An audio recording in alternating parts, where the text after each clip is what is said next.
Hi friends, இன்றைக்கி kids ஸ்பெஷலாக cheesy garlic bread தான் பார்க்க போகிறீங்க.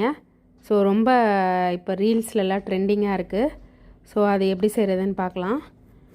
அதுக்கு ஃபஸ்ட்டு வந்து நம்மளுக்கு கார்லிக் தான் தேவை. ஸோ கார்லிக்கை வந்து எண்ணெயில் இந்த மாதிரி பொரித்து எடுத்துக்கலாம்.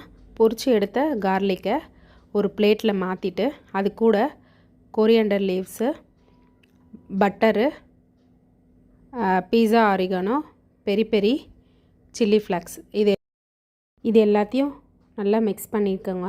மிக்ஸ் பண்ண அந்த பட்டரை நம்ம வந்து பாவ் பன்னில் அப்ளை பண்ணிக்கலாம். அப்ளை பண்ணிவிட்டு அதுக்கு மேலே தேவையான சீஸு நம்மளுக்கு நம்ம டேஸ்ட்டுக்கு எவ்வளோ தேவையோ அந்த சீஸை வந்து மேலே தூவிக்கலாம். ஸோ நான் இன்றைக்கி வந்து மொசரல்லா சீஸ் தான் எடுத்திருக்கேன். இதுக்கு மொசரல்லா சீஸ் தான் ரொம்ப நல்லாயிருக்கும்.